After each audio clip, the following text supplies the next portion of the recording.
The other thing we need to do is, in being boldly for what we are for, we need to be once again the party of the Bill of Rights, the entire Bill of Rights.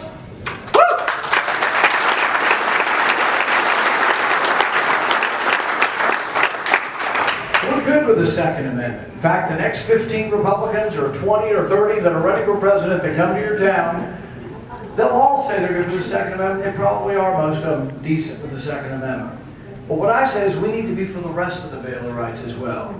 You can't really protect the Second Amendment unless you're for the First Amendment or unless you're for the Fourth Amendment. The Fourth Amendment says that the government can't come in your house. This was a big deal.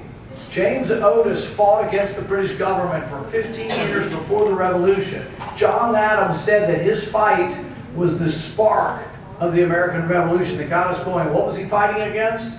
He was fighting against generalized warrants, writs of assistance. These were where the government would have a soldier write a warrant with no one's name on it. It just said American on it, and you could go in anybody's house to see if they were paying the stamp tax. Well, guess what? Your government now is allowing a warrant that has somebody's name on it by the name of Verizon. I don't know anybody named Mr. Verizon.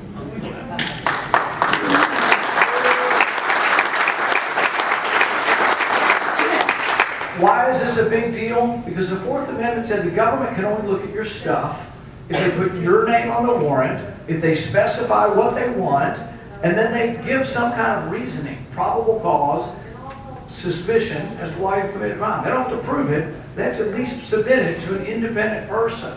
Now, why is that important? Why don't you want the police to have that power? Many policemen are my friends, or my neighbors, people I've known for 30 years, and they're like, well, you don't trust me. No, it's not you. It's about the general division of power so we don't get someone bad who makes decisions based on bias. It happened in the South, where if you were black, it's still happening in part of our country, where if you're black riding around, you may be at a higher incidence of being picked up than if you're white.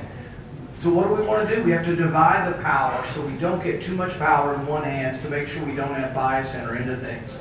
The Fourth Amendment protects you against the government coming into your house without a valid constitutional warrant. The Fifth and Sixth Amendment, I call them the amendments of justice. This says that if you are accused of a crime, you get your day in court. We have something in our country called civil asset forfeiture. What does that mean? If you're riding down the road and you make a lane change without putting your blinker on, and they pull you over and you're headed to the dentist and you've got $2,000 in cash, the government can take your money. They don't even have to charge you with anything. In fact, it's sort of an extortion racket. They say, well, if you sign this piece of paper, we'll give you half of it back. They negotiate on the side of the road with you on letting you keep your money, but you have to promise not to sue them for the other half. If they take all $2,000 you have to then go to court and prove where you got the money. This is disproportionately being used against poor people, African Americans and Hispanics. There is bias that's entered into this, not so much because of an overt racism, but because criminality happens in places where more people live, in bigger cities where people are closer together, and so the police over and over go to the same communities. But what happens is the people being affected by this injustice tend to be the poor among us. We need to say that the government should never take your stuff unless you're convicted. You are innocent until proven guilty, not the opposite.